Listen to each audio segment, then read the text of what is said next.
Looks like I've got the right tool for the job in this episode of Battle Guides featuring Joal, the Monster Hunter.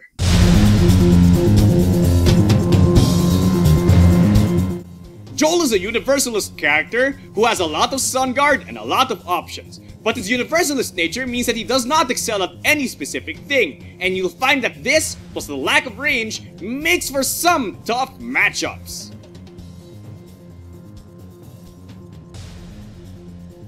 Joal's unique ability is Weapon Master. Joal has 5 unique bases and mixes these with the standard bases at the start of a duel. Now, from this giant stack of bases, Joal must pick 4 to put into a stockpile. Whatever bases are left are the bases Joal uses in the match. Now, this unique ability might seem simple, and quite honestly it is. However, it's still in Flight 4 because of the fact that A, it ruins the basics of the game, which are the bases, and B, requires a lot of matchup knowledge so that you can bring the right bases into the fight. In light of that, I really think it's really important to know all of Joal's cards well, because really, that's the entirety of his unique ability.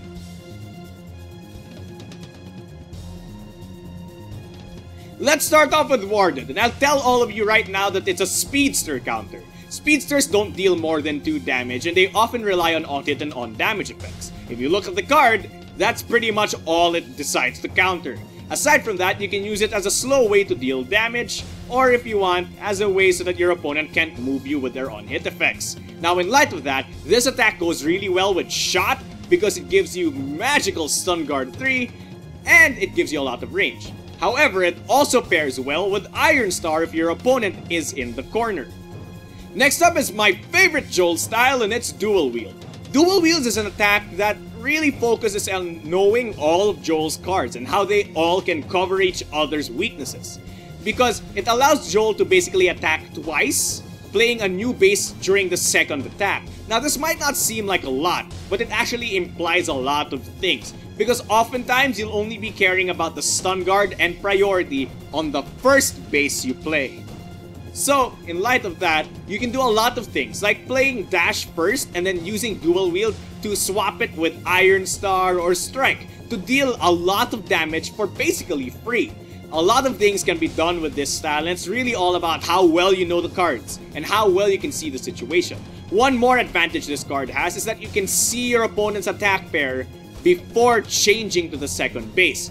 This is very important as it technically allows you to dodge out of your opponent's range if you have the right cards. Slayers is what I'd call the Juggernaut counter style because although it's not that fast, not a lot of Juggernauts are fast either. The on-hit effect is crucial as it allows you to negate the opposing characters before and after activating effects, which Juggernauts rely on heavily for hit confirm and possibly for some of their greater plus power effects. Now, aside from that, this card is the only card in Joal's arsenal that has range, which is really good. However, if you don't want to use it as a Juggernaut counter, the end of beat effect is amazing, allowing you to put a base from the stockpile into your hand, which basically gives you 3 more options. In light of that, I highly suggest pairing this attack with Grasp so that you can be faster than the opponent, and Dash so that you can get the base for free. Next up is Cutthroat.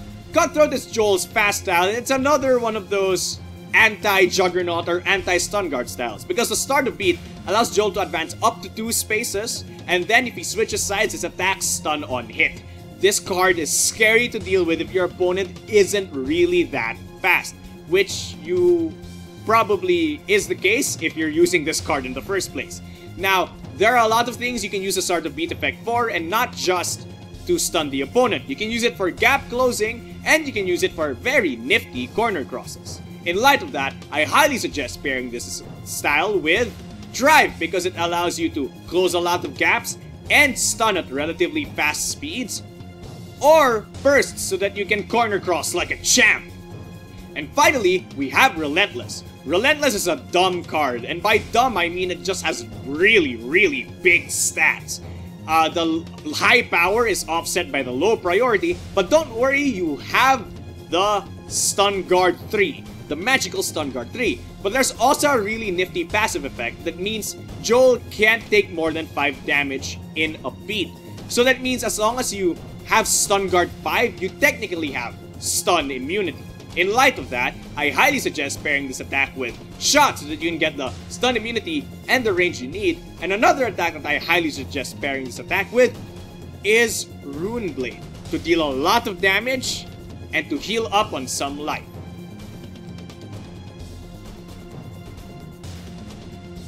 Now we're gonna go to Joal's bases. Now Joal's bases are oftentimes side grades to the standard bases, which means that if I say that a Joal base is a side grade to a basic base, it means that functionally most of the time you'll use them in the same way. Which also means that if a specific base is a good combo with a specific style, any equivalents or side grades would be good pairs as well.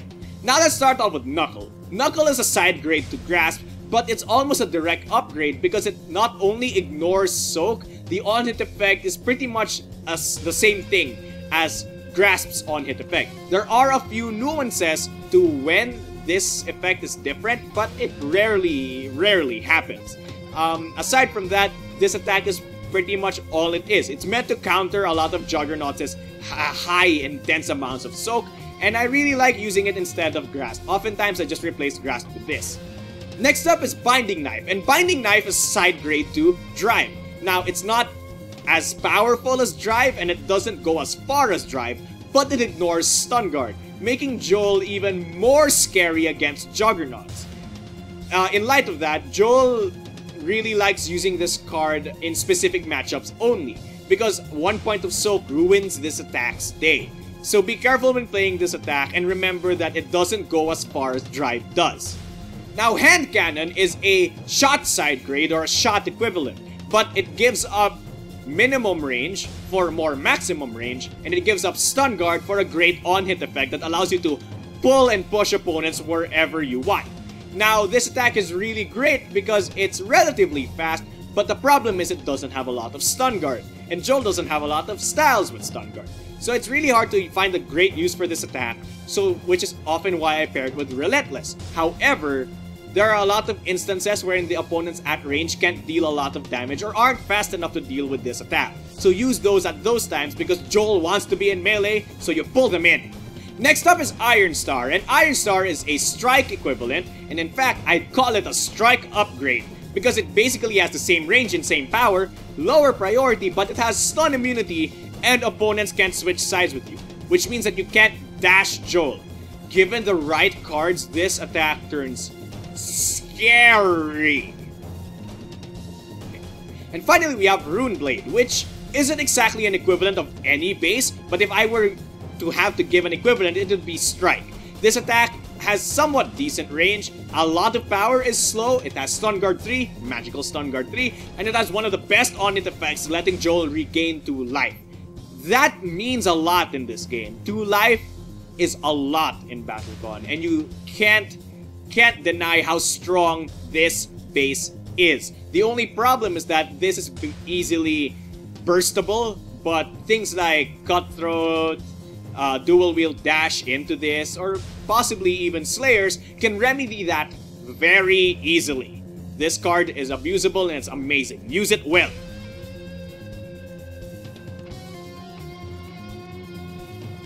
Joal's 2 Overdrive finishers are Annihilator and Neutralizer. Annihilator is basically this overdrive that simulates old time cancel. At the start of beat, Joal can reveal 3 of the bases from his hand, and Annihilator not only gains all the triggered effects on those cards, but also gains power equal to the combined power of all those cards, giving this unique overdrive finisher some of the greatest versatility in the entire game. Note that triggered effects are effects that have things like start of beat and then semicolon, or before activating and then semicolon. Passive effects like stun guard or opponents can't move past you are not included in trigger effects, so be careful about that. This overdrive finisher is meant for people who like having a lot of options, and being a start to beat effect means that you can see your opponent's attack pair before picking your bases, allowing you to counter your opponent's attack and then whack him back for like 8. That's scary, you gotta trust me. Neutralizer is a relatively slow, low range, but extremely high damage overdrive finisher. That's has a passive effect that states that opponents adjacent to you can't move. Basically, all this attack is good for is countering bursts and dashes, which admittedly are Joal's greatest weaknesses. So if you want to use this overdrive, use it as a means of deterrence because your opponent will become scared to dash and to burst you. So use that to your advantage. However, if you do catch your opponent off guard, it usually results in a win. Now when it comes to using cancel and pulse, Joal can do the best with both of them. See, cancel, since he's brawler-esque and a lot of option mongering, you want to deny your opponent options to play on the fact that you have so many options. Now pulse on the other hand is great because you're melee and you don't have a lot of movement, or if sometimes your opponent has trapped you in a very terrible situation, you can always pulse to get the board positioning that you absolutely need.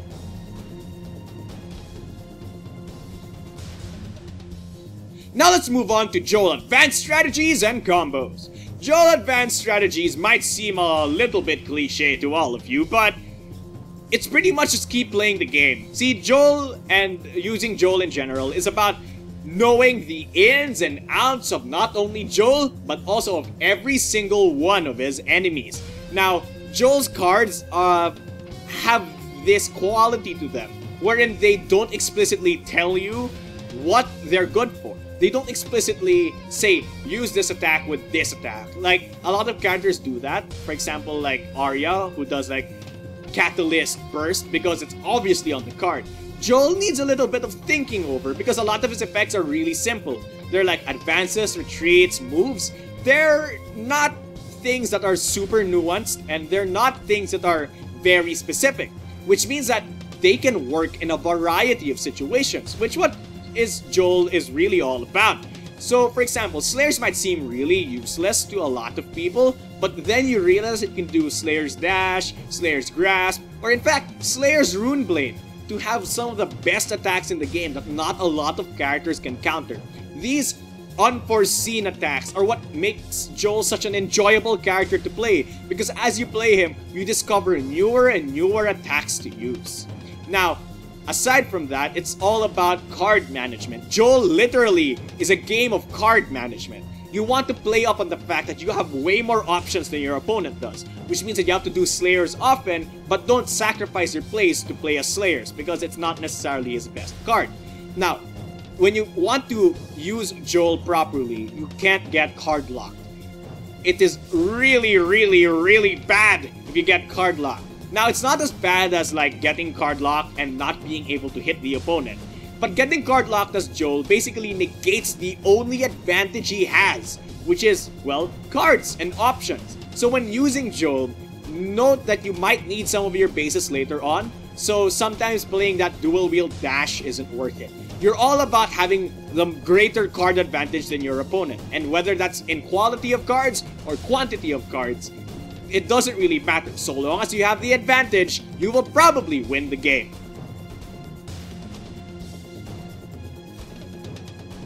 Now let's move on to some Joal combos. First up is Dual Wield Dash. Dual Wield Dash basically does everything depending on which bases you have left in your hand. But the greatest advantage this card gives you is the fact that you can see your opponent's attack pair before playing your second base. In fact, before doing Dash's movement, letting you dodge your opponent and then switch to an attack that hits him in the face and possibly heals you or moves him or in fact moves you. Either way, this attack is amazing and never ever underestimate it. Next up is Relentless Shot. Relentless Shot is a dumb attack, and by that I mean you play it like you play Clockwork Shot. You play it on the board, your opponent gets scared, they dash you or do something to dodge it. That's this entire attack. Oftentimes, because of the passive effect that makes sure that your opponent can't deal more than 5 damage to you, this card is at worst, and I literally mean at worst, a even trade. Because if your opponent deals like 10, it'll drop down to 5, you won't get stunned, and then you'll deal 5 back. Literally, it's almost never a negative loss on your part. Now, when using this attack, just be careful of your opponent's dashes, and be careful of long-ranged movement effects. And finally, we have Slayer's Runeblade. Now, Slayer's Runeblade is an attack that I literally just figured out while filming this video. Or in fact, while preparing for filming this video, and it's amazing. It's range 1 to 3. It has Stun Guard 3, it deals 3 damage, and then it heals you 5 life. Then it gets you a base back. It's really hard to find a way for this attack to lose in melee most of the time, except for probably against strikes. So this attack is really good, but it's also really mediocre, meaning that it doesn't necessarily excel at anything, but it does everything so decently. So literally, if you wanted Joal as an attack pair, this is it.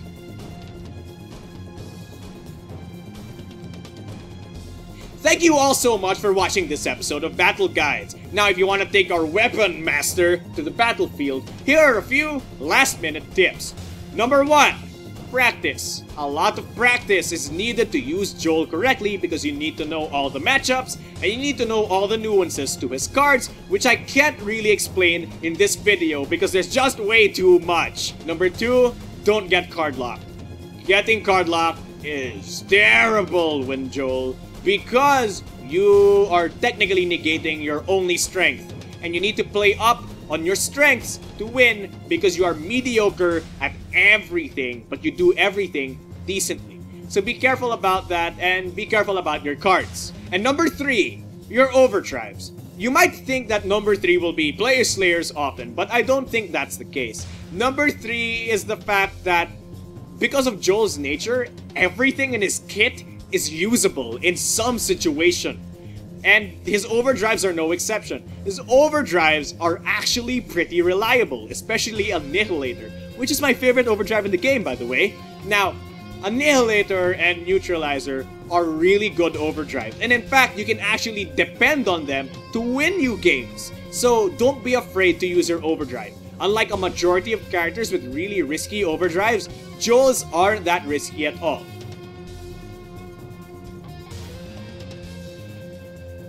Thank you all so much for watching this episode of Battle Guides. I'm really sorry it came out late, but this is actually my second time recording this, and it wasn't because of technical difficulties, and it was more because I wasn't satisfied with the quality of the first recording. So I decided to record again. Hopefully this one will be to your enjoyment. Now, as for the contest, these are the people who won. Now, I won't necessarily pronounce their names because I might mispronounce them and it's kinda sad.